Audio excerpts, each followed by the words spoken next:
Hello students,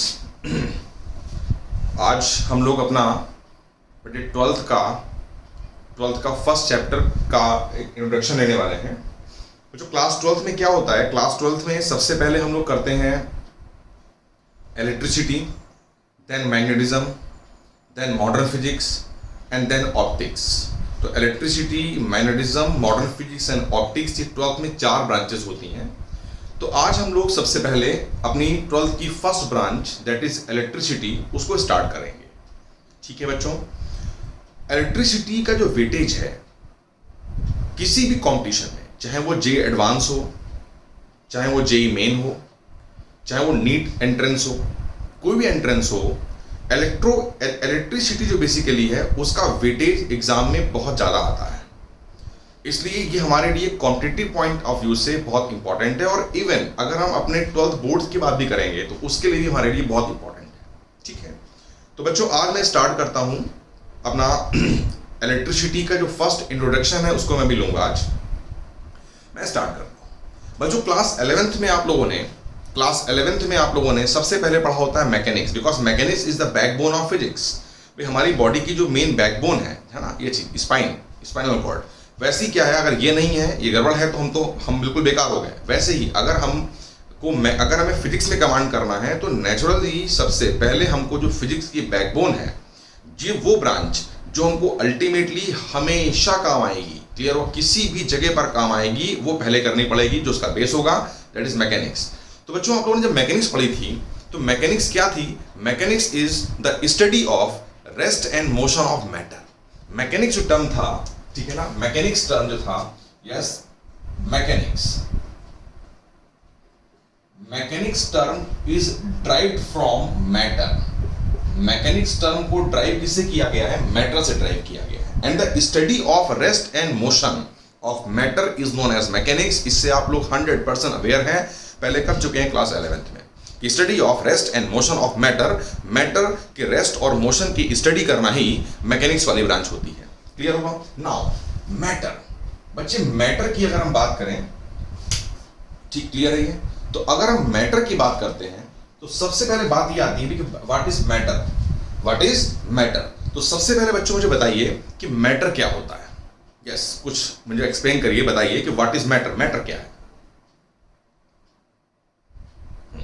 देखिए बहुत बच्चों ने क्या बताया, बच्चों ने ये बोला कि देखिए ये मोस्ट कॉमन डेफिनेशन, देखिए राइट नहीं है ये। बच्चों ने क्या बोला कि एनीथिंग पॉसेस मास हैविंग वॉल्यूम, क्लियर हुआ, इज नोन एज मैटर। कोई भी चीज जिसके पास में क्या हो, वॉल्यूम हो, साइज हो, बल्क हो, मास हो, उसे क्या बोलेंगे? मैटर। और देखिए ये गलत आप लोग नहीं है, बिकॉज यही डेफिनेशन आप लोगों की 99.99% बुक्स में लिखी होती है। बट लेकिन ये definition up to a limit right है, इसमें हमको थोड़ा सा रेक्टिफिकेशन करना पड़ेगा। क्या करना पड़ेगा समझिए।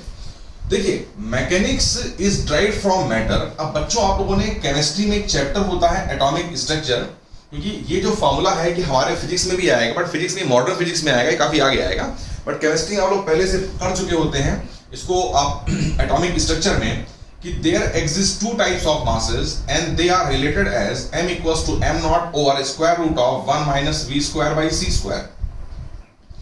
आप इस वाले फॉर्मूले से अवेयर हैं, जहां पर बच्चे की जो m0 होता है, दिस m0, ये वाला फॉर्मूला बच्चे आप लोगों ने किया हुआ है, m equals to m0 divided by square root of 1 minus v square by c square, where m0 क्या बोलते हैं हम लोग हैं? m0 को बोलते हैं हम लोग रेस्ट मास। और जो बच्चे ये m है, इसको हम लोग कहते हैं मूविंग मास। तो m0 is known as rest mass and m is known as moving mass. Agree कर रहे हैं? तो बच्चों जैसे कि देखो आप लोगों ने भी कहा, या कॉमन हर बच्चा ये बोलता है कि anything having mass is known as matter. देखो यार, अगर मास है तो डेंसिटी है, तो पक्का वॉल्यूम तो होगा, इसलिए वॉल्यूम बोलने का मतलब नहीं है। Anything having mass is known as matter. तो बच्चों सबसे पहले आप मुझे बताइए कि इन दोनों में से कौन सा मास होना चाहिए, बिकॉज कॉम्पिटिशन में तो बिल्कुल प्रिसाइज बात की जाती है। यस, तो anything having mass is known as matter is incomplete. कौन सा mass, whether it is rest mass और मूविंग मास। तो बच्चों आपको पता होना चाहिए कि मैटर मीन्स हो गया कि उसके पास रेस्ट मास होना चाहिए।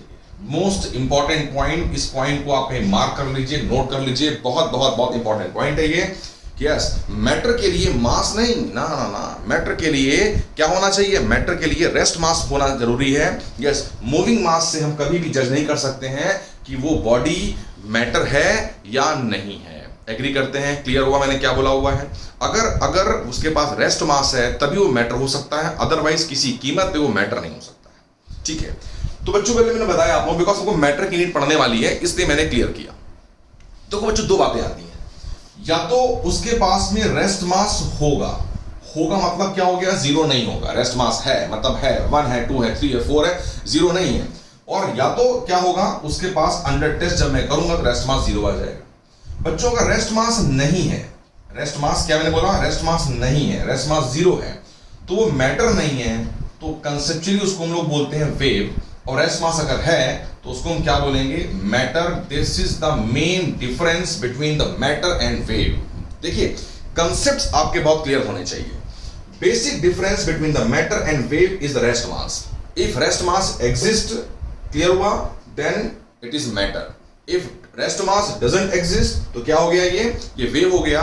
बस वेव का अगर हमसे बोला जाए कि वेव की सबसे टेक्निकल डेफिनेशन क्या है, क्लियर हुआ ये, तो मैं बोलूंगा वेव वो सब चीजें होंगी जिनके पास में रेस्ट मास नहीं होगा, वो सब क्या है, वेव है। एग्री करते हैं? ठीक है। अब बच्चों जो हम लोगों को तो जो बात करनी थी तो अलग बात थी, बट हमने पहले बताया आपको भाई कि mechanics is drive from the matter and matter is concerned with rest मास। एक अगर किसी भी कोई भी सब्सटेंस जिसके पास में रेस्ट मास है, अगर रेस्ट मास है तो मैटर कहलाएगा, क्लियर हुआ ये। अगर मैटर कहलाएगा, क्लियर हुआ ये, तो फिर उसके पास रेस्ट मास होना जरूरी है। चलिए बच्चों आज हमें स्टार्ट करना था इलेक्ट्रिसिटी, क्लियर हुआ ये। इलेक्ट्रिसिटी बेटे क्या होती है, the study of charge.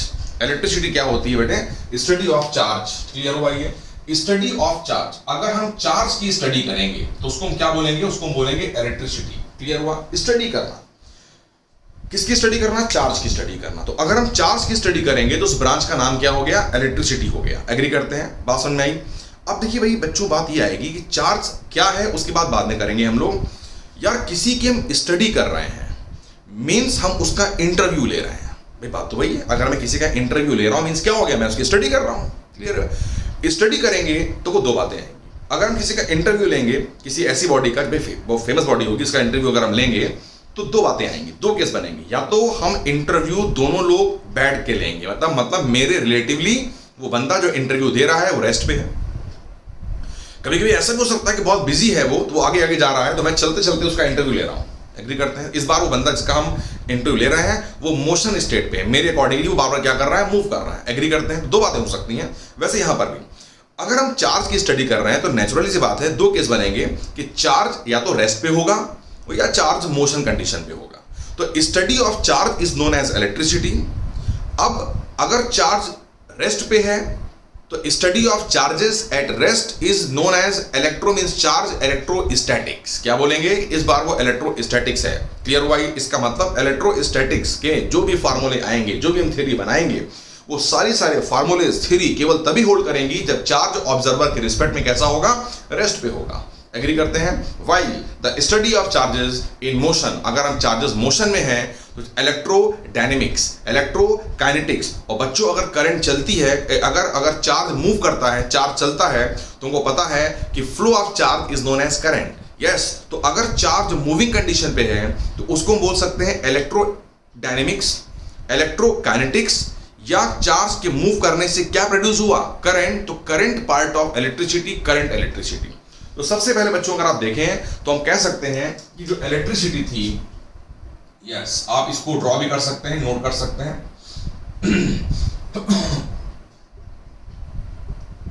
Electricity, तो इलेक्ट्रिसिटी को अगर आप देखेंगे तो इस ब्रांच को, इलेक्ट्रिसिटी ब्रांच को हम लोगों ने क्या किया, दो सब पार्ट्स में डिवाइड किया। क्लियर हुआ? पहला पार्ट क्या हो गया, इलेक्ट्रोस्टैटिक्स,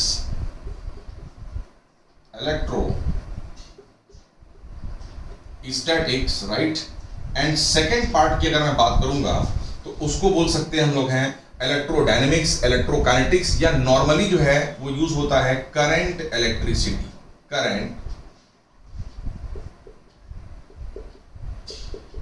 करंट इलेक्ट्रिसिटी। क्लियर हुआ? ये तो करंट मतलब ही हो गया charge in motion, because charge अगर मोशन में होगा तब करंट बनती है। एग्री करते हैं? तो इलेक्ट्रिसिटी की अगर हमें स्टडी करनी है तो हमको पता लग गया इसकी दो सब ब्रांचेस करनी पड़ेंगी, इलेक्ट्रोस्टैटिक्स एंड करंट इलेक्ट्रिसिटी। और बच्चों जो फार्मूला यहाँ पर आएगा कभी यहाँ अप्लाई नहीं हो पाएगा, जो यहाँ पर आएगा कभी यहाँ नहीं अप्लाई हो पाएगा, बिकॉज दोनों में बेसिक डिफरेंस है कि भाई इस वाले ब्रांच के जो फार्मूले होंगे वो हमेशा ऑब्जर्वर की रिस्पेक्ट में रेस्ट कंडीशन पर ही होल्ड करेंगे, और इसके जो फार्मूले आएंगे वो ऑब्जर्वर की रिस्पेक्ट में जब चार्ज मूविंग कंडीशन पे होगा तब होल्ड करेंगे। एग्री करते हैं? तो सबसे पहले आपने इस फ्लो चार्ट को बनाया और हेडिंग लिखी इंट्रोडक्शन, साथ साथ लिखते रहिए।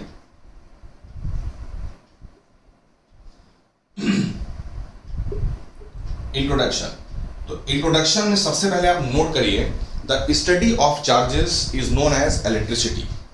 नोट करेंगे the study of charges is known as electricity.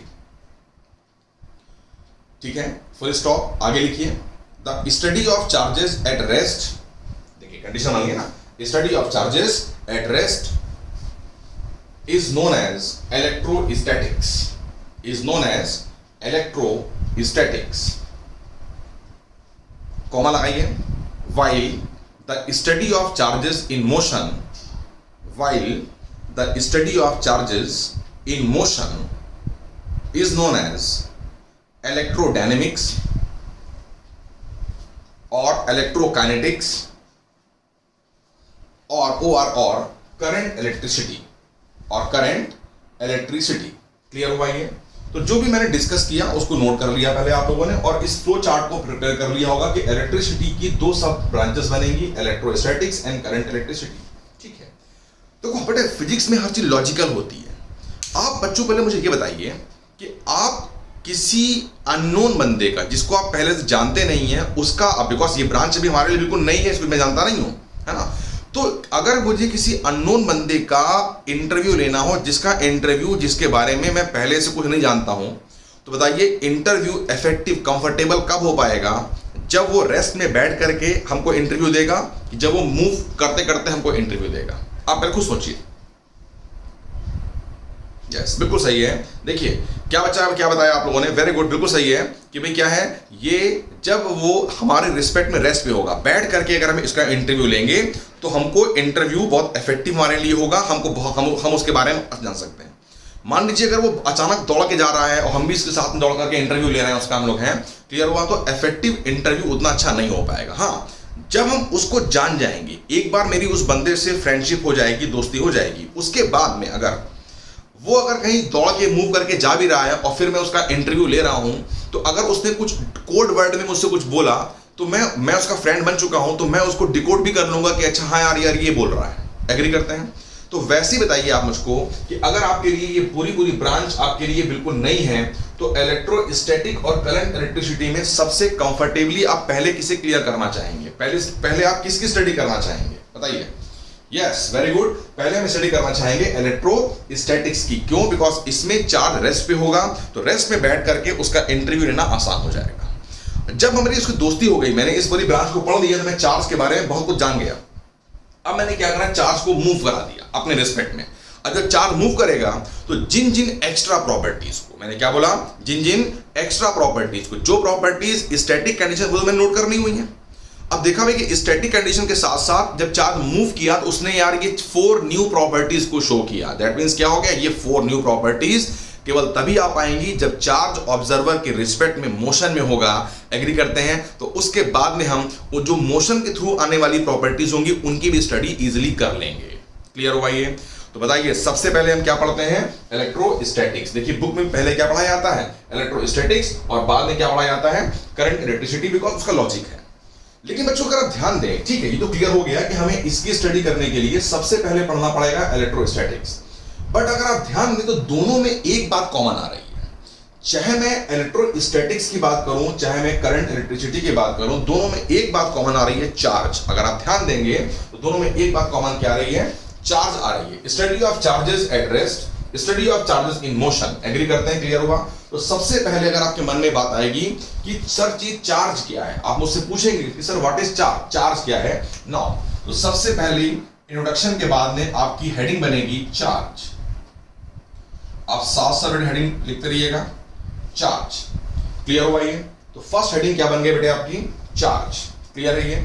देखो चार्ज की डेफिनेशन जो 12th स्टैंडर्ड की बुक में लिखी हुई है, चाहे आप एनसीईआरटी की बात कर लें या कोई भी और बात कर लें, जो बुक्स आपके 12th में चलती हैं, तो उसमें जो डेफिनेशन लिखी होती है पहले आप उसको लिखिए। बट वो जो डेफिनेशन है वो मोस्ट अप्रोप्रिएट नहीं है। मोस्ट अप्रोप्रिएट डेफिनेशन मैं इसके बाद दिखाऊंगा। डेफिनेशन मीन्स कंसेप्ट, उसके कंसेप्ट है। फर्स्ट ऑफ ऑल चार्ज की डेफिनेशन जो मोस्ट कॉमन लिखी मिलेगी, नोट करिए उसको, ये आपने पहले भी पढ़ी होगी। द एक्सेस और deficiency of electrons in a body gives the concept of charge. Note करिए, the excess or deficiency of electrons in a body gives the concept of charge. The excess or deficiency of electrons in a body gives the concept of charge. भाई आपने पहले पढ़ा हुआ है कि से for instance ये एक न्यूट्रल बॉडी है और न्यूट्रल बॉडी में मैंने इलेक्ट्रॉन्स को इसके अंदर इंजेक्ट कराया, मैंने इलेक्ट्रॉन्स को इसके अंदर पहुंचाया। तो जैसे इलेक्ट्रॉन इसके अंदर पहुंचेगा तो इसके पास में नेगेटिव चार्ज आ जाएगा। से फॉर इंस्टेंस ये क्लियर है, से फॉर इंस्टेंस ये न्यूट्रल बॉडी है और मैंने इससे इलेक्ट्रॉन्स को रिमूव किया। ये सब पहले आप पढ़ चुके हैं क्लास 9-10 में। इलेक्ट्रॉन को रिमूव किया तो इसके अंदर इलेक्ट्रॉन की डेफिशिएंसी आ गई। Now it carries plus charge. अब इसके बाद चार्ज कैसा आ जाएगा? प्लस आ जाएगा। तो एक्सेस और deficiency of electrons in a body give the concept of charge. Clear हुआ ये? अगर एक बॉडी के पास में इलेक्ट्रॉन्स एक्सेस में है तो वो नेगेटिवली चार्ज हो गया। अगर बॉडी के पास में इलेक्ट्रॉन्स की डेफिशिएंसी है तो उसको हम बाय कन्वेंशन क्या बोल देते हैं कि वो प्लस चार्ज हो गया। बट अगर आप बहुत डीपली ऑब्जर्व करें बच्चों तो ये चार्ज का डेफिनेशन नहीं है। अगर आप बहुत डीपली ऑब्जर्व करेंगे ये बच्चे चार्ज की प्रॉपर्टी हो गई। बिकॉज क्या प्रॉपर्टी है कि नहीं है? देखिए न्यूट्रल बॉडी पे अगर इलेक्ट्रॉन आ जाएंगे तो वो नेगेटिवली चार्ज हो जाएगा। This is the property of electron. Neutral body से अगर इलेक्ट्रॉन को रिमूव कर देंगे तो इलेक्ट्रॉन की डेफिशिएंसी हो जाएगी। एग्री करते हैं? तो ये क्या हो गया? ये हो गया प्रॉपर्टी ऑफ चार्ज, हो गया प्लस चार्ज आ गया उसके पास में। बच्चों केवल इलेक्ट्रॉन को ही का ही गिव एंड टेक किया जा सकता है, प्रोटॉन का गिव एंड टेक कभी नहीं किया जा सकता, बिकॉज प्रोटॉन न्यूक्लियस के अंदर होता है और न्यूक्लियस के अंदर बहुत ही स्ट्रॉन्ग नेचर का पाए जाने वाला सबसे strongest force nuclear force act करता है। इसलिए प्रोटॉन को रिमूव करना ऑलमोस्ट इम्पॉसिबल। इसलिए हमेशा मैंने क्या बोला कि एक्सेस और deficiency of electrons in a body give the concept of charge. ठीक है, नोट कर लिया बेटे होगा आप लोगों ने। नाउ इसके बाद this is your first definition. Now इसके बाद में ओ आर और करके आप नेक्स्ट डेफिनेशन लिखिए और नेक्स्ट डेफिनेशन आपके लिए most important for competitive point of view. Note करिए, charge is a property. Note करिए, charge is a property associated with matter. Yes, देखिए इसीलिए मैंने आपको सबसे पहले मैकेनिक्स का एक ब्रीफ लिया था कि what is matter. Charge is a property associated with, क्या बोला गया? मैटर। क्लियर? जहां लिखा था मैटर उसको लाइन किया, अंडरलाइन किया और यहीं पर इन शॉर्ट हम मैटर को रफली डिफाइन भी कर लेते हैं। बताइए, मैटर के आगे ब्रैकेट में लिखिए एनीथिंग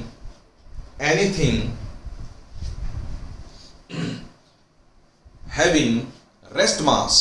एनीथिंग हैविंग क्या बोला गया? Rest mass. और उसमें भी जहां लिखा था रेस्ट मास, यस, उसको लाइन करिए। यस, तो मैंने फिर से मैं रिपीट कर देता हूं। Charge is a property associated with matter. Matter के अंदर क्या लिखा मैंने? मैटर की डेफिनेशन क्लियर कर दी। वो भी कोई भी चीज जिसके पास में रेस्ट मास नहीं, रेस्ट मास होगा। यस, तो charge is the property of matter. Clear हुआ? आगे लिखिए ड्यू टू विच। अब अगर ड्यू टू विच चार्ज अगर आ गया, चार्ज कैसे आएगा? कुछ मेथड्स होते होंगे। जैसे मान लीजिए इस बॉडी पे मैंने कुछ मेथड अप्लाई किए और चार्ज आ गया, बट लेकिन इस बॉडी पर चार्ज केवल तभी आ सकता है जब उसके पास में रेस्ट मास होगा, मैटर होगा। फॉर एग्जांपल अगर ये मैटर नहीं है, मैटर नहीं मतलब क्या नहीं है? इसके पास में है रेस्ट मास नहीं है, मतलब ये वेव हो गया। अगर ये मैटर नहीं है तो चार्जिंग के जितने भी मेथड्स होंगे उनको अप्लाई करते रहिए, कभी भी किसी कीमत पे इसके पास चार्ज नहीं आ सकता है। क्यों? Because charge is a property of matter. Right, clear है ये? यस, तो charge is the property of matter due to which. अब अगर मैटर में मैंने चार्जिंग के मेथड अप्लाई किए और मेथड को अप्लाई करने के बाद में अगर चार्ज आया तो उससे वो क्या करेगा मैं लिखवाने वाला हूं। तो ड्यू टू विच, मैं फिर से बोल रहा हूं, charge is a property associated with matter, bracket में लिख लिया दो सब्सटेंस हैविंग पॉसेसिंग, क्या बोला गया? Rest mass. आगे लिखिए due to which it produces and experiences, due to which it produces and experiences electric and magnetic effects, electric and magnetic effects। Clear हुआ ये? इलेक्ट्रिक एंड मैग्नेटिक इफेक्ट्स को करिए underline electric and magnetic effects. बच्चों ध्यान दो, अगर matter को मैंने चार्ज कर लिया तो चार्ज के आने से वो दो तरह के इफेक्ट को, दो तरह के प्रभाव को, क्लियर हुआ ये, वो प्रोड्यूस भी करेगा और दूसरे के पास अगर चार्ज है, क्लियर हुआ, तो वो उसके थ्रू वो उसके इलेक्ट्रिक और मैग्नेटिक इफेक्ट को एक्सपीरियंस भी करेगा, प्रोवाइडेड इसके पास चार्ज होना चाहिए। इसका मतलब चार्ज के आने से हम दो ब्रांचेस की स्टडी कर लेंगे, electricity as well as magnetism. Magnetism में भी बच्चे चार्ज आएगा, क्लियर हुआ ये, ठीक है। This is the most reliable definition of charge, clear हुआ। चार्ज मैटर की वो प्रॉपर्टी है जिसके आ जाने से वो इलेक्ट्रिक और मैग्नेटिक इफेक्ट को प्रोड्यूस भी करेगा और साथ में इलेक्ट्रिक और मैग्नेटिक इफेक्ट को एक्सपीरियंस भी करेगा, ठीक है। अब बच्चों नोट नहीं करना है, समझना है। सपोज करिए ये मैटर है, मैंने क्या बोला, ये क्या है, मैटर। अगर ये मैटर है इसका मतलब क्या हो गया, इसके पास क्या है, रेस्ट मास है। अब बताओ अच्छा बच्चे, ये जो मार्कर है ये मैटर है कि नहीं है, बिकॉज इसके पास में मास है। इसको रोकिए, रखिए, मास आएगा, कम आए ज्यादा आएगा तो ये मैटर हो गया। बच्चों ये मैटर है, देखिए इसको हेयर में रब करिए। आपने ऐसे गेम भी खेले होंगे स्कूल में, स्केल लिया, हेयर में रब किया और उसके बाद उसको आपने क्या करा, उसको पेपर के पीसेस लिए, उसके सामने लेके आ गया और ये अट्रैक्ट हो गया मतलब क्या हो गया, after rubbing the scale become electrified. Scale के पास में क्या हो गया, इलेक्ट्रीफाई हो गया। और बात सही है क्योंकि ये मैटर था, मैटर पे रबिंग यानी कि मैंने चार्जिंग के मेथड को इंपोज किया और इसके पास चार्ज आ गया और चार्ज के आने से इसने इलेक्ट्रिक इफेक्ट को शो किया, ठीक है ना, एग्री करते हैं। अब बच्चों ध्यान दो, से ये रेस्ट पे है, ये मान लीजिए क्या है, ये मैटर है, एग्री करते हैं। अब अगर ये मैटर है तो इस पे अगर हम चार्जिंग के मेथड्स को अप्लाई कर देंगे तो ये चार्ज हो जाएगा, क्लियर है ये। तो सबसे पहले जो आपके मन में एक क्वेरी थी कि सर दोनों में अगर हमें चार्ज की स्टडी करनी है तो ये बताइए सर ये चार्ज क्या चीज है, मैंने एक्सप्लेन कर दिया। नाउ इसके बाद में आप मुझसे पूछेंगे कि सर अगर मान लीजिए इसके पास चार्ज आ गया, कैसे आया, उसको हम लोग करेंगे नेक्स्ट वाले चैप्टर में करेंगे, नेक्स्ट क्लास में करेंगे, हम पढ़ेंगे भी मेथड्स ऑफ प्रोड्यूसिंग चार्ज। अब फॉर एग्जांपल चार्ज अगर आ गया तो चार्ज के आने से वो किन किन प्रॉपर्टीज को शो करेगा, यस। तो बच्चों आप हेडिंग लिखिए, प्रॉपर्टीज ऑफ चार्ज। हेडिंग क्या लिखेंगे आप लोग, प्रॉपर्टीज ऑफ चार्ज, नोट करिए जल्दी से, heading properties of charge. Charge की प्रॉपर्टीज की बात करेंगे, ठीक है। प्रॉपर्टीज ऑफ चार्ज हम सारी प्रॉपर्टी करेंगे, चाहे वो किसी भी लेवल की क्यों ना हो, कितनी इजी हो, कितनी डिफिकल्ट हो, कोई फर्क नहीं पड़ता है। फर्स्ट प्रॉपर्टी लिखिए बेटे, चार्ज इज स्केलर। देखिए बच्चों ये प्रॉपर्टी हमारे लिए वैसे बहुत इंपॉर्टेंट है बिकॉज हम जब इलेक्ट्रिसिटी के न्यूमेरिकल सॉल्व करेंगे, अब वेट करिए जो मैं बोलूंगा भाई सामने अब क्या आएगा। जब हम इलेक्ट्रिसिटी के न्यूमेरिकल सॉल्व करेंगे तो हम देखेंगे कि जितने भी न्यूमेरिकल, चाहे वो किसी भी ब्रांच में हो, इलेक्ट्रोस्टैटिक्स में हो, चाहे वो करंट वाले पार्ट में हो, हमेशा जिस चीज को हमसे पूछा जाएगा कि find the value of this, तो पहले चेक करेंगे यार ये चीज स्केलर है या वेक्टर है। बिकॉज न्यूमेरिकल को सॉल्व करने के हमारे पास केवल दो वे होंगे, अगर स्केलर है तो इस वाले वे को फॉलो करिए, अगर वेक्टर है तो इस वाले वे को फॉलो करिए। इसलिए जो भी मैं हेडिंग कराऊंगा सबसे पहले आप मुझसे पूछेंगे कि सर बताइए ये वेक्टर है या स्केलर है, बिकॉज अगर इसका न्यूमेरिकल आएगा तो मेरे को वे नंबर 1 अप्लाई करना है या 2 अप्लाई करना है, कौन सा अप्लाई करना है वो मैं क्लियर कर लूंगा। तो charge is scalar. Now second point में लिखिए फटाफट, the SI unit of charge, the SI unit of charge is Coulomb.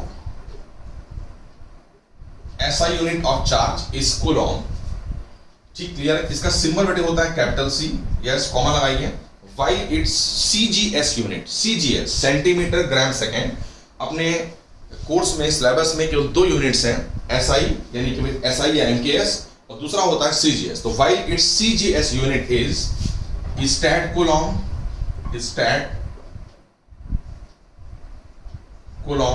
या इसी को बोल देते हैं ESU। ESU stands for electrostatic unit और फ्रैंकलिन, क्लियर हुआ ये। तो SI unit of charge is coulomb, while it's CGS unit is stat coulomb और ESU या फ्रैंकलिन। नाउ थर्ड पॉइंट पर आइए। Third point 1 coulomb equals to 3 × 10⁻⁹ ESU, या एक ही बात है स्टैट कूलॉम या फ्रैंकलिन। तो 1 coulomb equals to 3 cross 10⁻⁹ ESU। Now इसके बाद फोर्थ पॉइंट लिखिए फ्रैंकलिन, या वही एक ही बात है, चाहे बोल दूं फ्रैंकलिन, चाहे बोल दूं मैं ESU या बोल दूं स्टेट कूलॉम। तो Franklin is the smallest unit of charge, Franklin is the smallest unit of charge,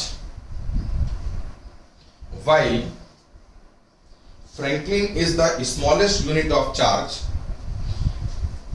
while Faraday, this is chemistry में नाम सुना होगा आप लोगों ने, Faraday symbol capital F, while Faraday is the largest unit of charge। तो Franklin या ESU या state Coulomb is the smallest unit of charge, while Faraday is the largest unit of charge। And you know, आपको पता होगा ये 1 faraday equals to, पढ़ा होगा आप लोगों ने, 96500 coulomb. 1 faraday equals to 96500 coulomb. Now इसके बाद बच्चे पॉइंट नंबर 5 देखिए, पॉइंट नंबर 4 तक तो पॉइंट सारे पॉइंट इजी पॉइंट थे, बट जैसे हम लोग पॉइंट नंबर 5 पर आएंगे, अब यहां से हमारे लिए चीजें इंपॉर्टेंट स्टार्ट हो जाएंगी। ठीक है, यस बच्चों, ये बताइए, मैं अगर आपसे बोलूं कि सिमिलर चार्जेस तो क्या करेंगे, वो अट्रैक्ट करेंगे कि रिपेल करेंगे? बताइए, आप लोग पढ़ा होगा आप लोगों ने भाई, तो क्लास 9-10 में भी होता है कि सिमिलर चार्ज क्या करेंगे।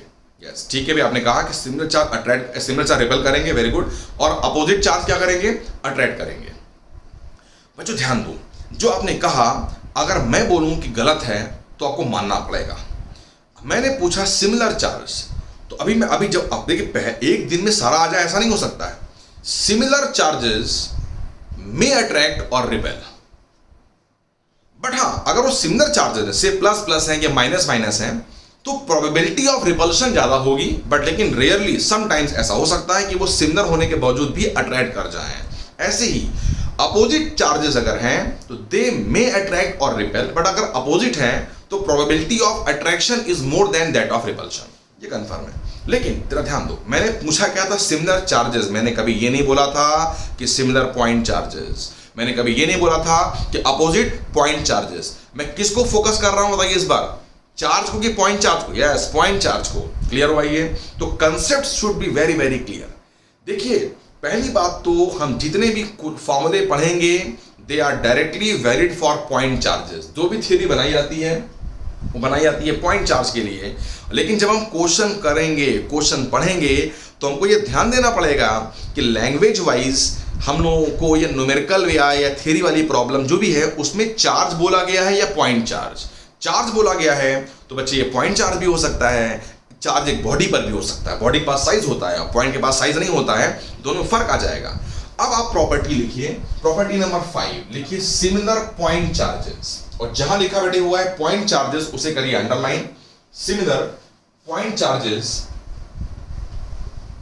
Always repel. यस, अब जहां लिखा है ऑलवेज रिपेल, उसे पॉइंट चार्ज अगर है तो हमेशा, मतलब without any if and but, कुछ पॉसिबिलिटी बनेगी नहीं।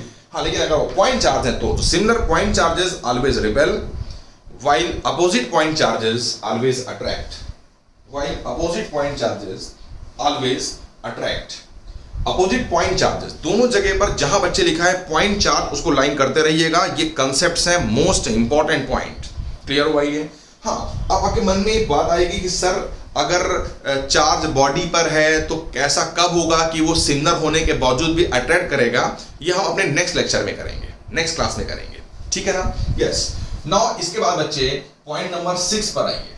पॉइंट नंबर 6 नोट करिए पहले, फिर मैं इसे क्लियर करता हूं। लिखिए, sure test of electrification, sure test of electrification is repulsion. Sure test of electrification is repulsion. Repulsion is the sure test of electrification. क्या इसका मतलब हुआ समझेंगे, इस पर भी क्वेश्चन बनते हैं। क्लियर हो? एक किसी भी पॉइंट को बहुत जल्दी खत्म करने का मतलब नहीं होता है, हर एक पॉइंट को डीप में पढ़ना चाहिए। देखिए मैंने बोला sure test of electrification is repulsion, क्या इसका मतलब हुआ? ध्यान दीजिएगा। जैसे सपोज करिए मेरे पास में ये एक बॉडी है अंडर टेस्ट, और मुझे चेक करना है कि यार ये चार्ज है या नहीं है, ये इलेक्ट्रीफाइड है या नहीं है। एग्री करते हैं? ठीक है, मुझे श्योर शॉट होना है, कंफर्म होना है, तो हमारे पास में बहुत सारी चार्ज बॉडीज अवेलेबल है। मैं चार्ज बॉडीज जो होंगी वो दो तरह की होंगी, या तो प्लस चार्ज होंगी या वो माइनस चार्ज होंगी। तो अगर मैं ये बॉडी ऑलरेडी चार्ज है और इसको मेरे को टेस्ट करना है कि वेदर इट इज चार्ज और अनचार्ज, क्लियर है ये? तो मैं इसके सामने, इस वाले बॉडी के सामने एक चार्ज बॉडी लेके आया, ठीक है ना। अब चार्ज बॉडी ने अगर इसको अट्रैक्ट कर लिया तो अट्रैक्शन से बच्चे ये श्योर नहीं हो पाएगा कि ये चार्ज है या न्यूट्रल है।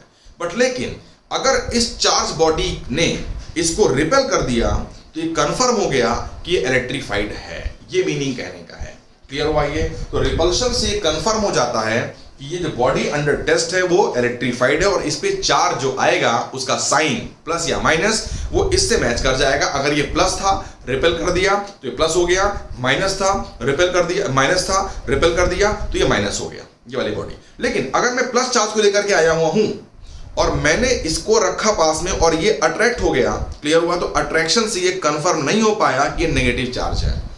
क्यों ऐसा? देखिए बच्चे ने पूछा मुझसे कि क्यों ऐसा होगा। देखो बात ध्यान दो, वैसे मैं एक्सप्लेन करने वाला भी था इसको। देखिए ध्यान दीजिए बच्चे, क्या है कि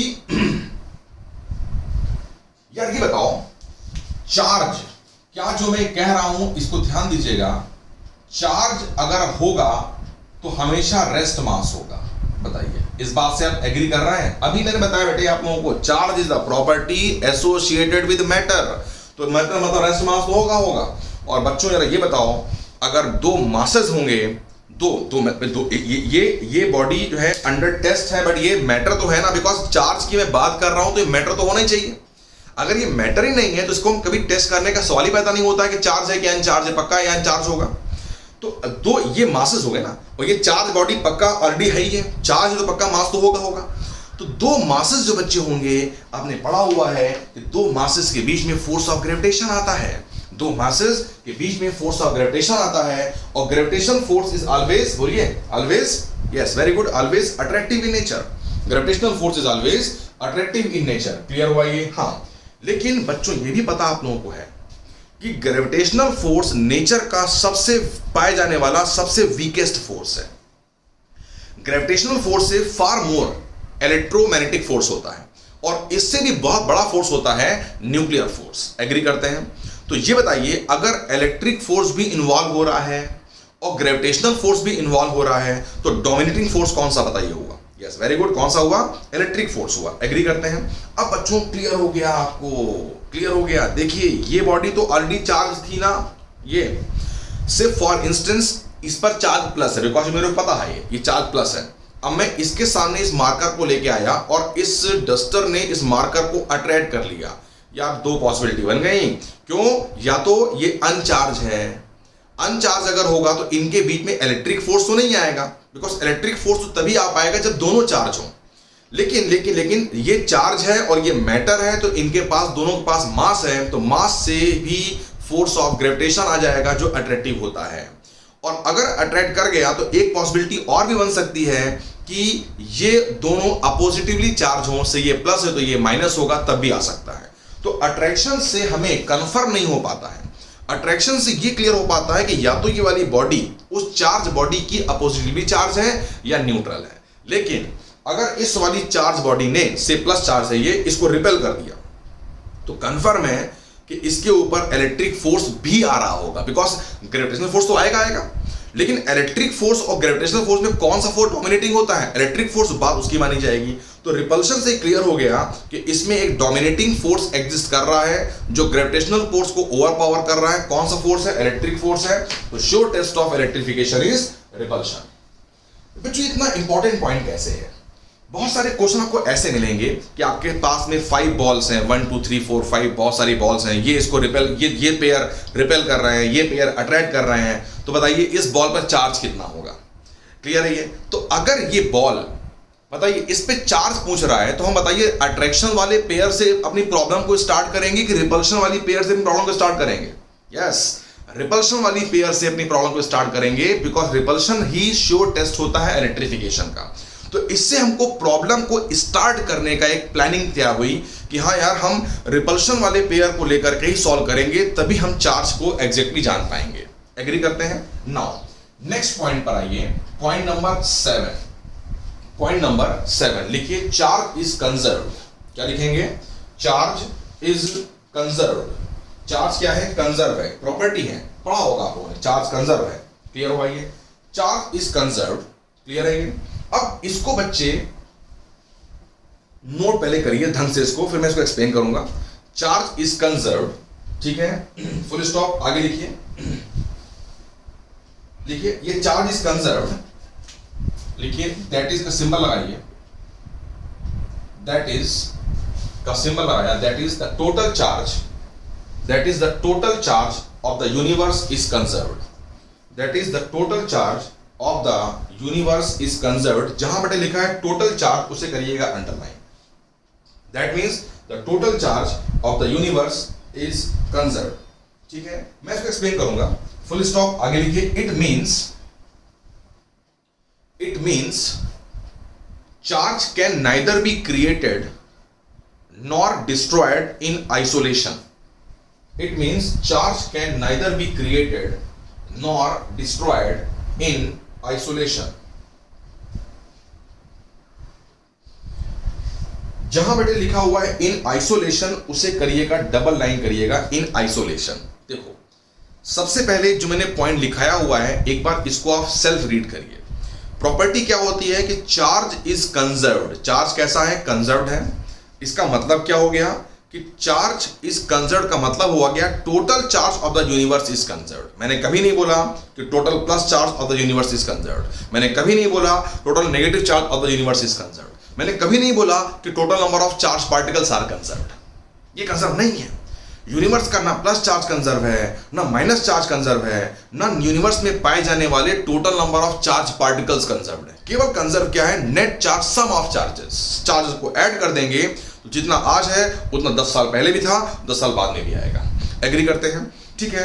और चार्ज को हम क्रिएट भी बच्चे कर सकते हैं, हम चार्ज को डिस्ट्रॉय भी कर सकते हैं। मैंने क्या लिखवाया आपको हुआ है कि चार्ज को क्रिएट नहीं किया जा सकता है, डिस्ट्रॉय नहीं किया जा सकता है इन आइसोलेशन। देखो ध्यान दो, इस बात को क्लियर करने के लिए नेचर में पाए जाने वाले हम दो फिनोमिनाज होते हैं, मैं केवल एक ही लिखवा दूंगा अभी आपको। नेचर में पाए जाने वाला एक स्पेशल फिनोमिना मैं आपके सामने यहां पर नोट करने वाला हूं। ये फिनोमिना बेटे हम लोग जब 12th में बिल्कुल लास्ट में पहुंचेंगे तो लास्ट में ब्रांच होती है मॉडर्न फिजिक्स। मॉडर्न फिजिक्स के अंदर इसको हम जान पाएंगे। वैसे केमिस्ट्री में आप लोगों ने रेडियो एक्टिविटी पढ़ी होगी, न्यूक्लियर केमिस्ट्री पढ़ी होगी, वहां पर ये फिनोमिना मिल जाएगा आपको। उसको बोलते हैं पेयर प्रोडक्शन फिनोमिना। क्या बोलते हैं, पेयर प्रोडक्शन फिनोमिना। इसी वाले पॉइंट नंबर 7 में कंटिन्यू करिए, देखिए कंसीडर पेयर प्रोडक्शन फिनोमिना। अब बेटे ये होता क्या है, पेयर प्रोडक्शन क्या होता है समझिएगा। ये एक मान लीजिए कोई सरफेस है, इस पे गामा रेज, मैंने क्या बोला, गामा रेज, इस पे गामा रेज स्ट्राइक करती है। एग्री करते हैं। Gamma raise basically electromagnetic wave का पार्ट है। इलेक्ट्रोमैग्नेटिक बेटे एक स्पेक्ट्रम होता है, उसका पार्ट क्या क्या होते हैं, gamma rays, X rays, ultraviolet light, visible light, infrared light, microwave light और रेडियो वेव्स। एग्री करते हैं। ये तो देखिए मैं ऐसे से करता चला जाता हूं। This is the increasing order of wavelength. ये क्या है, ये वेवलेंथ का इंक्रीजिंग ऑर्डर है। सबसे कम वेवलेंथ किसकी है, गामा रे की। सबसे ज्यादा वेवलेंथ किसकी है, रेडियो वेव की। एग्री करते हैं, ठीक है। तो और ये सब इलेक्ट्रोमैग्नेटिक वेव के पार्ट हैं बच्चे। मैंने क्या बोला, इलेक्ट्रोमैग्नेटिक, मैंने आगे क्या बोला, इलेक्ट्रोमैग्नेटिक वेव के पार्ट हैं, वेव के पार्ट हैं। रेस्ट मास नहीं होगा, रेस्ट मास नहीं होगा अगर इनके पास में, तो इसके पास चार्ज है कि नहीं है, नहीं है। क्यों, because charge is the property associated with matter. Yes, charge वो प्रॉपर्टी है जो मैटर के साथ पाई जाएगी।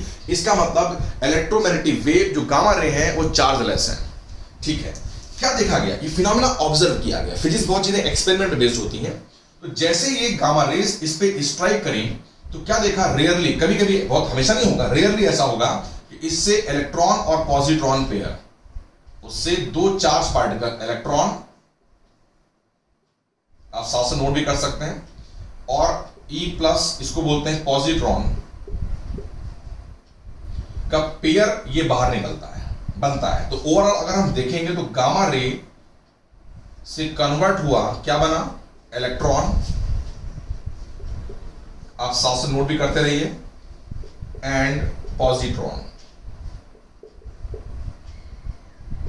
इलेक्ट्रॉन एंड पॉजिट्रॉन पेयर बना। एग्री करते हैं, तो ये पेयर बन गया। हाँ, इलेक्ट्रॉन पे चार्ज बच्चे पढ़ा होगा आप लोगों ने, इलेक्ट्रॉन पे चार्ज होता है माइनस का 1.6 क्रॉस 10 की power minus 19 Coulomb, and charge on the positron is plus and same magnitude plus का 1.6 क्रॉस 10 की power minus 19 Coulomb.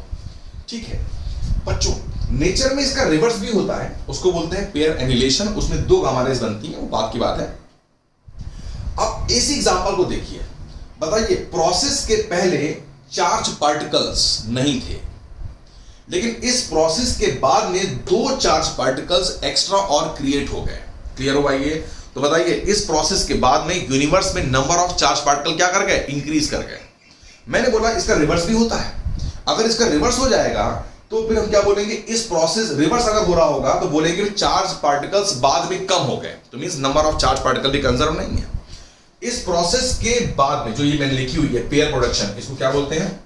Pair production.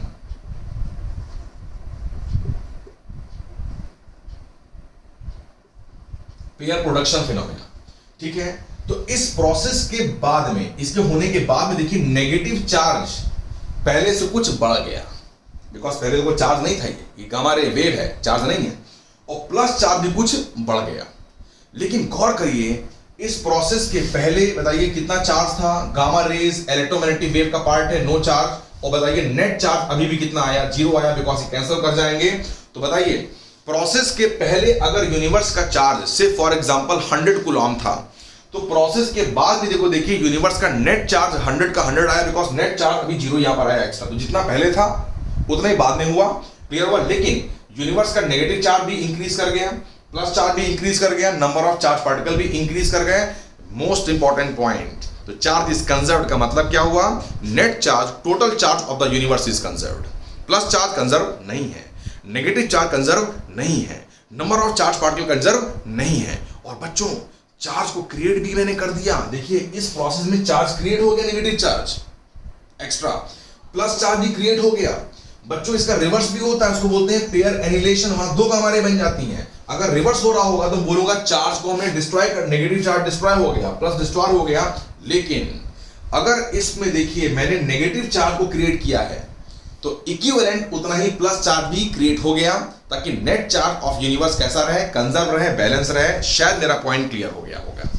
Yes, now इसके बाद बेटे नेक्स्ट पॉइंट पर आइए, पॉइंट नंबर 8 पे आइए। पॉइंट नंबर 8 पर आइए, लिखिए चार्ज इज क्वांटाइज्ड। देखिए चार्ज इज क्वांटाइज्ड। चार्ज क्या है? चार्ज क्वांटाइज्ड है, चार्ज इज क्वांटाइज्ड। नोट करेंगे, चार्ज इज क्वांटाइज्ड। ठीक है, अब बच्चे बात ये आती है कि क्वांटाइज का मीनिंग क्या होता है? Charge is quantized. कैसे मैं पहचानूंगा कि ये दी हुई सीरीज क्वांटाइज्ड है या नहीं है? ठीक है ना, कैसे मैं पहचानूंगा कि ये दी हुई सीरीज क्वांटाइज्ड है या नहीं है, उसकी बात करते हैं। सपोज करिए कि जैसे कि मान लीजिए मैंने आपके सामने लिखा एक सीरीज के मेंबर लिखे, 2 है, 8 है, 4 है, 14 है और 10 है। अब मुझे चेक करना है कि ये गिवन सीरीज क्वांटाइज्ड है या नहीं है। एग्री करते हैं? क्लियर हुआ ये? तो सबसे पहले उस सीरीज को असेंडिंग ऑर्डर में लिखिए, बढ़ते हुए ऑर्डर में लिखिए। 2 के बाद क्या आएगा? 4, इसको रीअरेंज करेंगे। इसके बाद बेटे क्या देखो आएगा? 8, फिर क्या आएगा? 10, फिर क्या आएगा? 14। तो ये जो मैंने लिखा ये उसका असेंडिंग ऑर्डर हो गया, ये उसका बढ़ता हुआ ऑर्डर हो गया। ठीक है, अब इसका जो लोवेस्ट मेंबर है, सबसे छोटा मेंबर आएगा। अगर इसके छोटे इस मेंबर को लेकर के इस सीरीज के सारे मेंबर अगर इसके इंटीग्रल मल्टीपल आ जाएंगे, जैसे देखिए 2 की बात करता हूं तो 2 भी क्या हो गया? 2 into 1, 1 क्या है? इंटीजर है। 4 की बात करूंगा तो 4 भी 2 का क्या हो गया? 2 का 2 टाइम्स 2 भी इंटीजर है। 8 की बात करूंगा तो 8 भी 2 लोवेस्ट मेंबर का क्या हो गया? 4 टाइम्स 4 इज आल्सो इंटीजर। 10 की बात करूंगा तो 10 बेटे क्या हो गया? 2 क्रॉस 5, 5 इज आल्सो इंटीजर। ऐसी 14 की बात करूंगा तो इसको भी 2 क्रॉस 7 बना सकते हैं, 7 इज आल्सो इंटीजर। तो देखिए अगर लोवेस्ट मेंबर से हर एक मेंबर इंक्लूडिंग वाला भी सब इंटीग्रल टाइम आ जाएंगे तो वो सीरीज क्वांटाइज्ड है। क्या बोलेंगे? वो सीरीज कैसी है? क्वांटाइज्ड है। एग्री करते हैं? और सीरीज अगर क्वांटाइज्ड है तो उस सीरीज का जो क्वांटम होगा उसको, इसको लोवेस्ट मेंबर को क्या बोलते हैं? Quantum of the series. जो लोवेस्ट मेंबर होगा उसको हम बोलते हैं क्वांटम ऑफ द सीरीज। अब बच्चों जो मैंने नोट कराया हुआ है जरा आप उसको देखिए, जो मैंने नोट कराया हुआ है जरा आप उसको देखिए। मैंने क्या लाया आप लोगों को, चार्ज इज क्वांटाइज्ड। मैंने क्या लिखवाया, चार्ज इज क्वांटाइज्ड। इसका मतलब क्या हो गया कि किसी भी बॉडी पर जो चार्ज आएगा उसकी एक लोवेस्ट वैल्यू होगी, उससे कम चार्ज पॉसिबल नहीं है। और बॉडी पे जो चार्ज आएगा वो उस लोवेस्ट वैल्यू का के बराबर, और अगर ज्यादा होगा तो उस लोवेस्ट वैल्यू की इंटीग्रल मल्टीपल होगा। एग्री करते हैं बच्चों? जो लोवेस्ट वैल्यू होती है उसको बोलते हैं इलेक्ट्रॉनिक चार्ज। क्या बोलते हैं? उसको बोलते हैं इलेक्ट्रॉनिक चार्ज। एग्री करते हैं? यस। तो लोवेस्ट वैल्यू का नाम बेटे क्या होता है? क्वांटम। तो क्वांटम ऑफ चार्ज क्या हो गया? इलेक्ट्रॉन। हाँ, कैसे आ गया मैं अभी एक्सप्लेन कर रहा हूं, पहले समझिए, ठीक है? तो बोल सकते हैं कि चार्ज अगर आएगा तो या तो वो क्वांटम के बराबर आएगा E, और या उसका इंटीग्रल मल्टीपल आएगा। और बच्चे प्लस माइनस में लगा दूंगा, बिकॉज प्लस और माइनस बताता है कि उस बॉडी पर चार्ज पॉजिटिव है, इलेक्ट्रॉन की डेफिशिएंसी है, या नेगेटिव है, माइनस साइन, नेगेटिव चार्ज है, इलेक्ट्रॉन की एक्सेस है। हमें अगर कभी भी चार्ज को बेटे कंपेयर करना होगा तो माइनस, ये नहीं है कि माइनस ई और प्लस ई में माइनस छोटा है, -4 और +4 में -4 छोटा है मैथमेटिकली ना। यहां पर तो नेगेटिव का और पॉजिटिव का एक मीनिंग है। तो चार्ज को अगर अभी कभी भी अगर आपको कंपेयर करना है तो उनके मॉड लेकर के, उनके मैग्नीट्यूड वाइज कंपेयर किया जाएगा। जैसे मैंने कहा एक चार्ज है -2e और एक चार्ज है मान लीजिए +e। हाँ, पहली बात तो चार्ज जो आएगा वो e का मल्टीपल ही आएगा, इंटीग्रल मल्टीपल। इनमें से कौन बड़ा है?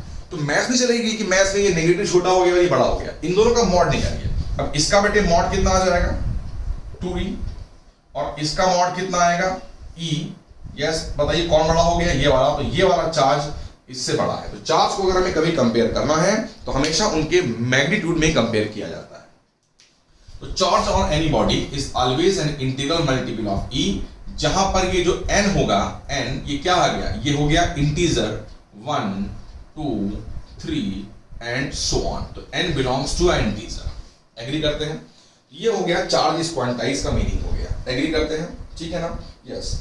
अब बच्चों नोट में कुछ पॉइंट लिखिए, नोट में कुछ पॉइंट लिखिए। ये पॉइंट आपके लिए बेहद इंपॉर्टेंट पॉइंट है, इसलिए मैं इनको नोट में लिखवा रहा हूं। नोट का बेटे फर्स्ट पॉइंट, नोट का first point of note, note का सबसे पहला पॉइंट, फर्स्ट पॉइंट लिखिए।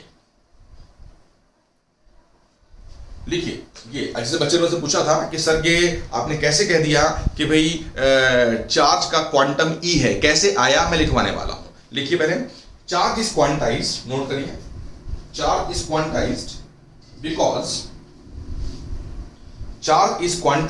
Because electron is the smallest free unit of matter. Charge is quantized because electron is the smallest free unit of matter. बच्चों क्या लिखवाया हुआ है? बहुत ही इंपॉर्टेंट पॉइंट है, जरा समझिएगा। देखिए, हम लोगों ने इलेक्ट्रॉन को तो नाम सुना हुआ है बहुत पहले से, लेकिन हमने इलेक्ट्रॉन की डेफिनेशन ही नहीं पढ़ी हुई है कभी भी। देखो, अगर हम बोले इलेक्ट्रॉन की डेफिनेशन क्या है तो सुनो मैं क्या कह रहा हूं। जो ये लिखा हुआ है उसको मैं एक्सप्लेन करता हूं। बताओ ये मैटर है कि नहीं है? है, बिकॉज रेस्ट मास है। इमेजिन करिए कि मैंने इसके 2 पीसेस किए, 2 टुकड़े किए। क्लियर हुआ ये? अब दोनों पीस का मास कम हो जाएगा, साइज छोटा हो जाएगा। फिर मैंने दोनों पीसेस को, क्लियर है, ये ऐसे ही कहीं पर प्लेस कर दिया, रखा, जैसे टेबल है ये, रखा, छोड़ दिया। तो क्या बताइए दोनों पीस कंबाइन कर जाएंगे? नहीं ना। ऐसा हो जाए तो यार कभी कुछ टूट ही नहीं पाएगी, कुछ टूट गया दोबारा अपने जुड़ जाएगा, ऐसा नहीं होगा। बोलो भाई, ऐसा होगा कि नहीं होगा? नहीं होगा। अब देखिए 2 ये पीस छोटे बन गए, उनमें किसी एक पीस को मैंने पकड़ा, फिर उसको 2 पीस में ब्रेक किया, फिर टेबल पे रखा, छोड़ा, देखा कंबाइन करे कि नहीं करे? नहीं कर रहा है। मैं इस प्रोसेस को इनफाइनाइट टाइम्स बहुत बार कर रहा हूं। हर बार पीस को तोड़ा, रखा टेबल पे, छोड़ा, देखा मैंने कि वो वहीं के रुके हुए हैं, वो अट्रैक्ट नहीं कर रहे हैं। बिकॉज भाई देखो, सरफेस तो रफ होगी ना बेटे, फ्रिक्शनलेस सरफेस होगी तो फिर फोर्स ऑफ ग्रेविटेशन से अट्रैक्ट कर जाएंगे। लेकिन रियल लाइफ में तो सरफेस कैसी है? रफ है, तो कैसे कर पाएंगे अट्रैक्ट? अब मैं इस प्रोसेस को सेवरल टाइम्स कर रहा हूं, इनफाइनाइट टाइम्स कर रहा हूं। तो धीमे धीमे साइज क्या हो रहा है? मैटर है ये, मैटर का साइज क्या हो रहा है? यस, छोटा हो रहा है। धीमे धीमे वो दिखना बंद हो जाएगा। तो उसको हम धीमे धीमे ब्रेक करना चालू करेंगे तो धीमे धीमे एक ऐसा ना दिखने वाला मैटर आएगा। क्लियर हुआ? जिसको मैंने अगर फर्दर सब डिवाइड किया, तोड़ा और जैसे छोड़ दिया तुरंत वो कंबाइन कर गया। तुरंत कंबाइन कर गया, चाहे सरफेस पे कितना हाई फ्रिक्शन क्यों ना हो, जैसे उसको रिलीज करा तुरंत कंबाइन कर गया। इसका मतलब वो स्मॉल पीस जिसको फर्दर ब्रेक करने पे पीसेस जैसे रिलीज करेंगे वो फ्री नहीं रह पाएंगे, वो दोबारा कंबाइन कर जाएंगे। वो जो स्मॉलेस्ट पीस था जिसको फर्दर सब डिवाइड नहीं कर सकते थे, इलेक्ट्रॉन। यस, वो क्या है? वो इलेक्ट्रॉन है। वो क्या है बच्चे? उसको बोलते हैं इलेक्ट्रॉन। बच्चों मैंने क्या लिखवाया, जरा नोट का पहला पॉइंट पहले पढ़ लीजिए। क्या लिखवाया मैंने आप लोगों को? Electron charge is quantized because electron is the free unit of matter. सबसे पहले कुछ क्लियर करा या नहीं किया? आप एक बात लाइन करिए कि electron is the smallest free unit of matter. Line करिए इसको। Smallest free unit of matter क्या हो गया? इलेक्ट्रॉन। तो electron is the smallest free unit of matter. अब बच्चों इलेक्ट्रॉन पे जब वो स्मॉलेस्ट फ्री यूनिट जो आई उसका मैंने नाम क्या रखा? इलेक्ट्रॉन। मैंने नाम दिया इलेक्ट्रॉन रखा। देखा मैंने कि उस पर जो चार्ज आया वो E आया। कितना आया? 1.6 क्रॉस 10 की पावर -19। और बाई कन्वेंशन मैंने इस पे साइन क्या लगा दिया? नेगेटिव लगा दिया। अब बताइए क्या इसको फर्दर तोड़ा जा सकता है? अगर मैं इसको फर्दर ब्रेक करूंगा तो एक बॉडी पे हो सकता है चार्ज E/3 आ जाए, इस पे 2E/3 आ जाए, इस पे हाफ वो हो सकता है, बट ये डिवाइड ही नहीं हो पाएगा। तो अब बताइए, जैसे देखिए रबिंग से हेयर को रब किया कॉम से, है ना, तो ये चार्ज आ गया। चार्ज कैसे आया कि भाई किसी हेयर से या कॉम से किसी एक से इलेक्ट्रॉन निकले और दूसरे पर आ गए। तो बताइए इसमें रब कर रहा हूं तो इससे इलेक्ट्रॉन निकल करके इसमें आएंगे या इससे निकल करके इसमें आएंगे, या तो एक आएंगे या दो आएंगे या तीन आएंगे। कभी भी 2.5, 2.7, 1.9 नहीं हो सकता है। क्यों नहीं हो सकता है? 2.7 का मतलब हो गया कि दो तो पूरे आ गए और थर्ड का एक फ्रैक्शन बाहर निकला ना, और फ्रैक्शन वाला चार्ज कभी भी स्टेशनरी रह सकता नहीं है। इसलिए बॉडी पर जो भी चार्ज आएगा वो या तो मिनिमम E आएगा और या E का मल्टीपल आएगा। हाँ, बॉडी पर अगर इलेक्ट्रॉन्स आ गए तो माइनस चार्ज हो गया, बाहर निकल गए तो प्लस हो गया, तो वो प्लस और माइनस एक अलग बात है। बट लेकिन किसी भी बॉडी पे जो चार्ज आएगा या तो E के बराबर आएगा या उसका इंटीग्रल मल्टीपल आएगा। मेरा पहला पॉइंट क्लियर हो गया। इसलिए चार्ज क्वांटाइज होता है। क्यों? Because electron is the smallest free unit of matter. Now come to the second point. अब सेकंड पॉइंट पे बच्चे आइए, नोट के सेकंड पॉइंट पर आइए। बहुत इंपॉर्टेंट पॉइंट है। देखिए, अपार्ट फ्रॉम चार्ज, नोट करिए, apart from charge energy, angular momentum and mass are also quantized. Apart from charge, energy, angular momentum and mass are also quantized. बच्चों पूरी physics में कितनी चीजें क्वांटाइज्ड हैं? केवल 4 चीजें। कौन कौन सी क्वांटाइज्ड हैं? चार्ज। दूसरा क्या क्वांटाइज्ड है? एनर्जी। तीसरा क्या क्वांटाइज्ड है? मोमेंटम। नहीं बेटे, कौन सा मोमेंटम? Angular momentum. और नेक्स्ट क्या होता है? मास। अदर देन दीज 4 जितनी भी फिजिकल क्वांटिटीज हैं वो क्वांटाइज्ड नहीं है। क्वेश्चन तैयार हो गया कि identify the quantized quantities among the following. इन 4 में से कौन सा क्वांटाइज्ड है, कौन सा क्वांटाइज्ड नहीं है? एग्री करते हैं? अगर बच्चों ये 4 चीजें क्वांटाइज्ड हैं तो इन सब के रेस्पेक्टिव अपने अपने क्वांटम होंगे। इसके आगे लिखिए, the quantum of charge is, लिखिए, the quantum of charge is E। Quantum मतलब क्या होता है? वो स्मॉलेस्ट वैल्यू, जिससे कम कभी नहीं आ सकता है। तो quantum of charge is E। E stands for electronic charge. ठीक, quantum of charge is E, comma quantum of energy is H nu और hc by lambda. The quantum of energy is H nu और hc by lambda. ये आपने पढ़ा होगा, energy of photon H nu, nu frequency हो गई, lambda wavelength हो गया। तो quantum of energy is H nu या hc by lambda. Yes, comma लगाइए। Quantum of angular momentum is h upon 2 pi. Quantum of angular momentum is h upon 2 pi. But इस symbol की meaning पता ही होंगे। h क्या होता है? Universal Planck's constant, new is the frequency, c is the speed of light, lambda is the wavelength। ठीक है ना? तो quantum of angular momentum is h upon 2 pi. Agree करते हैं? Yes, full stop. देखो बच्चे, मैंने मास का क्वांटम नहीं लिखवाया। एक्सपेरिमेंट से ये हमने प्रूव तो कर लिया है कि मास क्वांटाइज्ड है, लेकिन मास का क्वांटम क्या है ये अभी तक पता नहीं लग पाया हुआ है। फुल स्टॉप के आगे लिखिए, देखिए, the quantum of mass the quantum of mass is not known. The quantum of mass is not known. Agree करते हैं? जो मास है उसका क्वांटम हम लोगों को नहीं मिल पाया है. The quantum of mass is not known. Clear हुआ ये बच्चे हमारा नोट का कौन सा पॉइंट हो गया? फर्स्ट पॉइंट हो गया, सेकंड पॉइंट हो गया. Now come to the third point. Third point of note पे आइए. ठीक है, पहले नोट करिए इसको, फिर मैं एक्सप्लेन करूंगा. देखिए, there is a strong evidence, there is strong evidence for the existence of fundamental particles. There is a strong evidence for the existence of fundamental particles called quarks.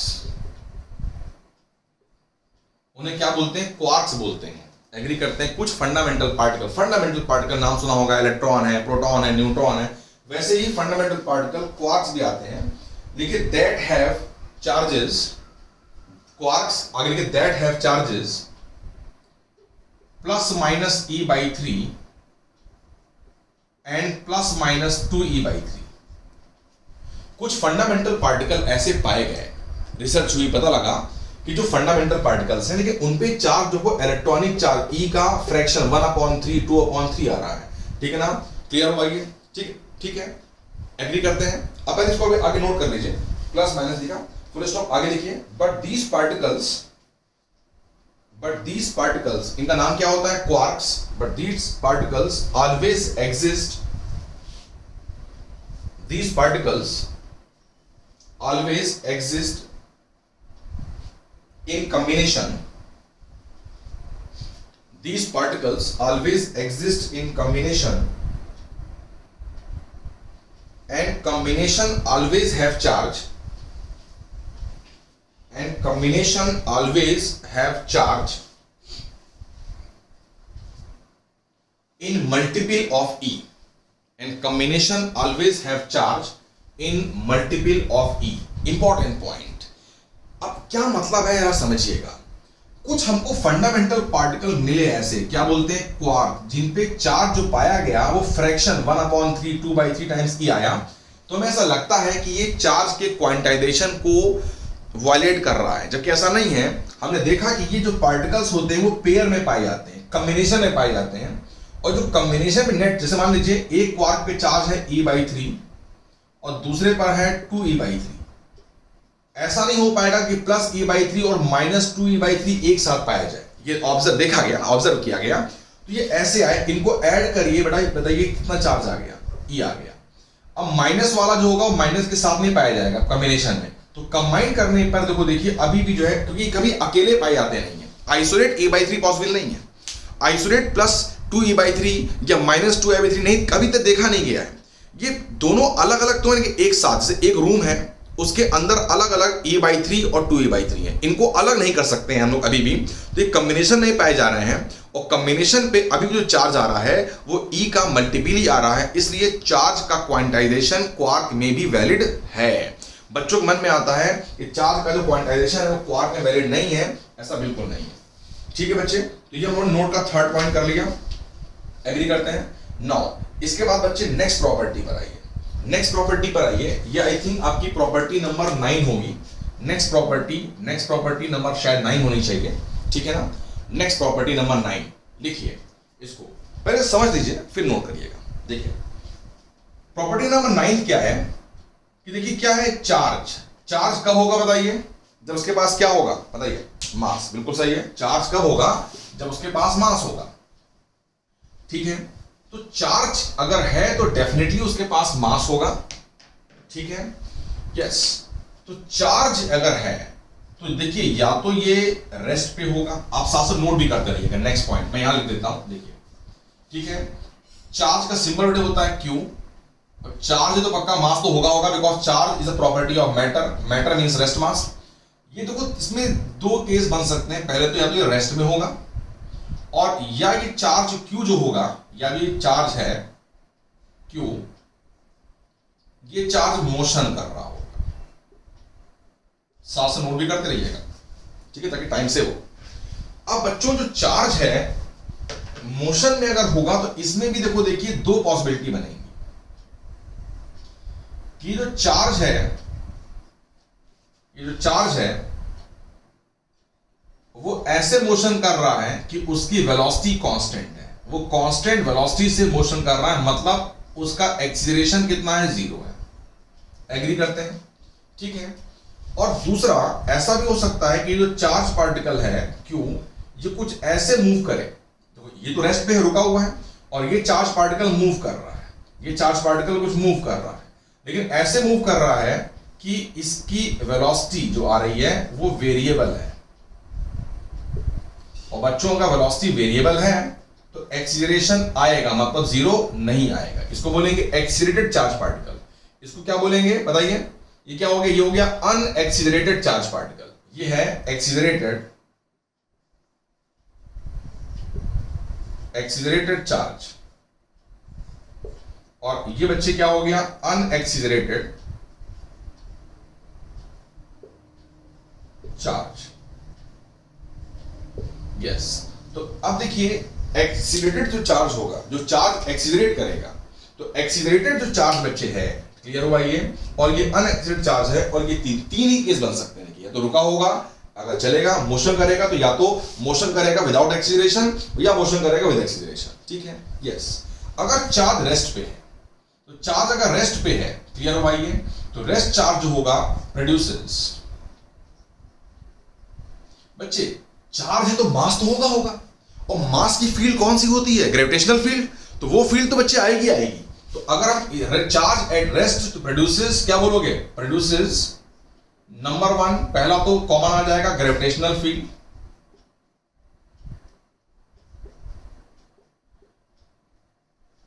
Produces gravitational field, और अगर charge rest पे है तो वो electric field को produce करेगा, तो वो इलेक्ट्रिक फील्ड को प्रोड्यूस करेगा। क्लियर हुआ ये? तो charge at rest produces gravitational field, ये तो बड़े फील्ड कॉमन सब में आएगी, बिकॉज चार्ज है तो मास तो होगा, इलेक्ट्रिक फील्ड प्रोड्यूस करेगा। अगर चार्ज पार्टिकल ऐसे मूव कर रहा है, देखो बेटे मूविंग चार्ज है अगर, तो वो इलेक्ट्रिक फील्ड, ग्रेविटेशनल फील्ड के साथ साथ मैग्नेटिक फील्ड को भी प्रोड्यूस करेगा। तो अगर चार्ज मूव कर रहा है तो ये जो चार्ज होगा, दिस प्रोड्यूसेस,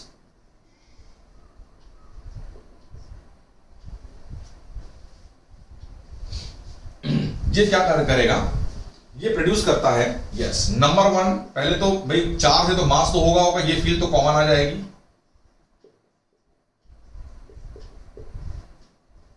ग्रेविटेशनल फील्ड आप साथ लिखते रहिएगा, बहुत इंपॉर्टेंट पॉइंट है। चार्ज है, चार्ज चाहे रेस्ट पे हो चाहे चार्ज मूव करे, चार्ज होना चाहिए, तो चार्ज के आने से वो इलेक्ट्रिक फील्ड तो आ ही जाएगी, तो ये इलेक्ट्रिक फील्ड को प्रोड्यूस करेगा।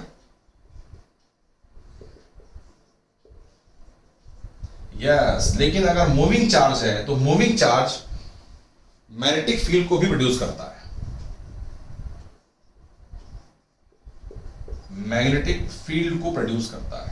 एग्री करते हैं? यस। तो magnetic field is produced by moving charge. Magnetic field कभी भी स्टेशनरी चार्ज से नहीं आ सकती है, नहीं आ सकती है, नहीं आ सकती है।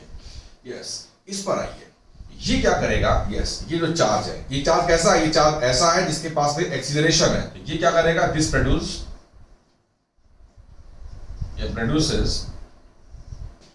पहली बात तो चार्ज है तो मास tó होगा, मास वाली फील्ड कौन सी आएगी? Gravitational field.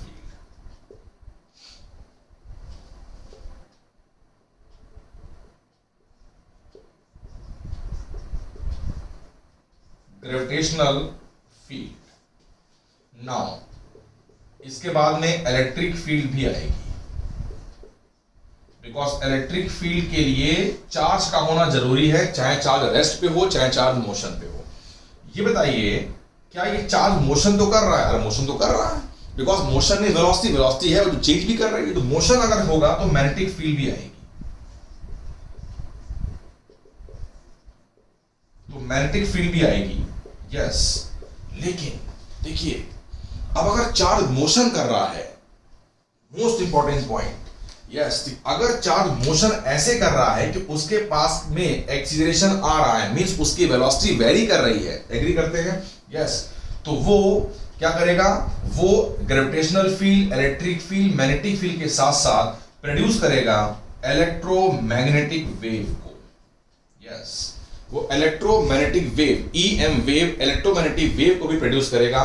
बच्चों याद कर लीजिए, आज तक हमारे पास में इलेक्ट्रोमैग्नेटिक वेव को प्रोड्यूस करने का, क्लियर हुआ, ये चैप्टर पूरा पूरा होता है ये 12th में, इलेक्ट्रोमैग्नेटिक वेव को प्रोड्यूस करने का हमारे पास में और कोई वे अवेलेबल ही नहीं है। बस एक्सीलरेट, चार्ज को एक्सीलरेट कराइए, उसकी वेलोसिटी को वेरी कराइए, तो उससे क्या होगा, उससे इलेक्ट्रोमैग्नेटिक वेव प्रोड्यूस होंगी। क्लियर हुआ ये? तो ये प्रॉपर्टी हो गई चार्ज की, ये भी प्रॉपर्टी हो गई चार्ज की। एग्री करते हैं? ठीक है ना? यस बच्चों, इसके बाद में नेक्स्ट प्रॉपर्टी पर आइए, नेक्स्ट प्रॉपर्टी पर आइए।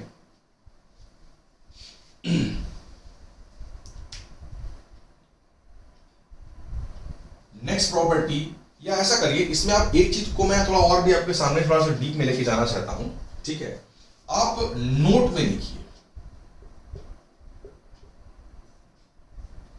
नोट में लिखिए, इस पे स्टार लगाइए। ये आपके लिए एक बहुत ही इंपॉर्टेंट पॉइंट है, मोस्ट इंपॉर्टेंट पॉइंट, इसको आप लिखिए पहले। ठीक है ना? यस, लिखिए in an atom, in an atom. बच्चों देखो, पहले समझ लीजिए पहले आप। देखो बेटे, क्या होता है कि आपने एटॉमिक स्ट्रक्चर तो पढ़ा ही हुआ है केमिस्ट्री में। जैसे देखो, ये n=1 हो गया, ये n=2 हो गया, n=3, ऐसे आ जाएगा। ठीक है, तो अब क्या है, एटम में देखिए, एटम में हर एक इलेक्ट्रॉन, आपने पढ़ा होगा कि हर एक इलेक्ट्रॉन अपनी हर एक ऑर्बिट में नहीं रह सकता है। एक इलेक्ट्रॉन की एक स्पेसिफिक ऑर्बिट होती है जहां पर ही वो अपने आप को स्टेबल रख सकता है, उसको बोलते हैं अलाउड ऑर्बिट या परमिटेड ऑर्बिट। और अलाउड ऑर्बिट या परमिटेड ऑर्बिट ऑफ इलेक्ट्रॉन वो होती हैं जहां पर इलेक्ट्रॉन का एंगुलर मोमेंटम h/2π का इंटीग्रल मल्टीपल आता है, h/2π का इंटीग्रल मल्टीपल आता है, पढ़ा आपने हुआ है। तो उनको बोलते हैं स्टेबल ऑर्बिट। ठीक है, क्लियर हुआ ये? तो बच्चे, अगर और हमको पता है कि इलेक्ट्रॉन न्यूक्लियस के अराउंड गोल गोल रिवॉल्व कर रहा है। अरे भाई, गोल गोल रिवॉल्व कर रहा है तो चेंज इन क्या आ रहा है, डायरेक्शन तो आ ही रहा है यार। और अगर डायरेक्शन में चेंज आएगा तो वेलोसिटी पक्का वेरी कर जाएगी, वेरी करेगी। इसका मतलब ये चार्ज इलेक्ट्रॉन रिवॉल्व कर रहा है, इलेक्ट्रॉन के पास चार्ज है, इलेक्ट्रॉन रिवॉल्व कर रहा है, तो उसके पास में वेलोसिटी भी वेरी कर रही है। तो revolving electron gravitational field, electric field, magnetic field के साथ साथ ये इलेक्ट्रोमैग्नेटिक वेव को प्रोड्यूस करना चाहिए। इसको बात बिल्कुल सही है, वो प्रोड्यूस तो करता है लेकिन वो एमिट नहीं कर पाता है। देखो बच्चों, मैंने अलग अलग बातें हैं, मैंने कुछ प्रोड्यूस तो किया लेकिन वो चीज इस हॉल के, इस रूम के बाहर नहीं जा पाई। तो जो बाहर लोग होंगे वो बोलेंगे यार कुछ एमिट नहीं हो पा रहा है। एग्री करते हैं? और अगर जो मैंने प्रोड्यूस किया वो इस रूम या इस हॉल के बाहर चला गया तो बोलेंगे हाँ भाई यार, इन्होंने कुछ एमिट किया हुआ है, वो मेरे को रिसीव भी हो गया। तो एमिट होना अलग होता है, प्रोड्यूस करना अलग होता है। एग्री करते हैं? ठीक है ना? अब पहले आप नोट करिए इस पॉइंट को, ये पॉइंट बहुत इंपॉर्टेंट पॉइंट है। नोट में लिखिए इस बात को, in an atom electron circulating around the nucleus, in an atom electrons circulating around the nucleus in its stable orbit,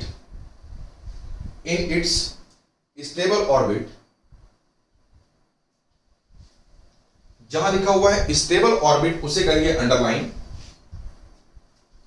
in its stable orbit, stable orbit को हम करेंगे अंडरलाइन, कॉमा देन, कॉमा लगाइए, then it does not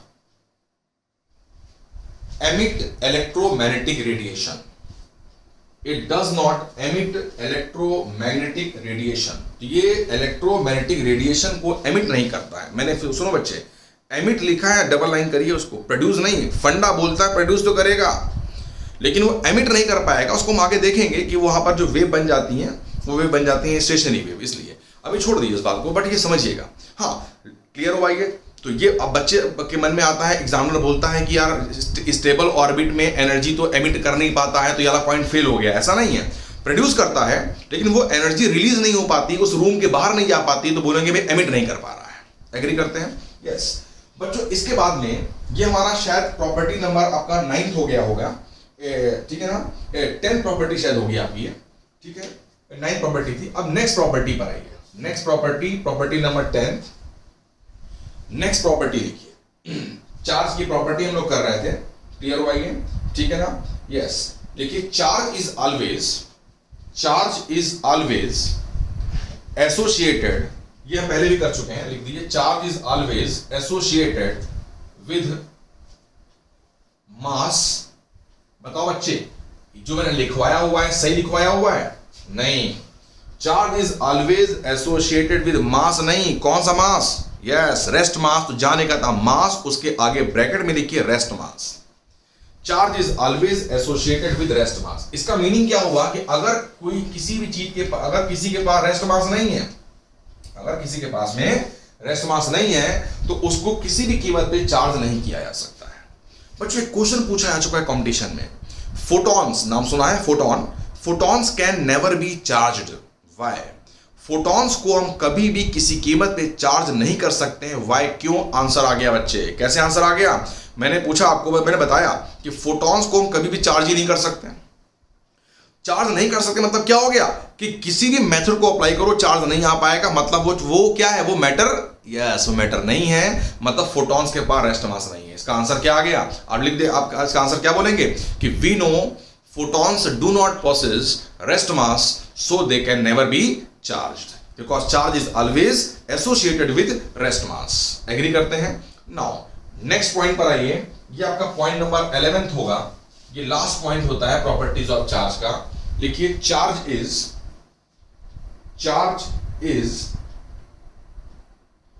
invariant.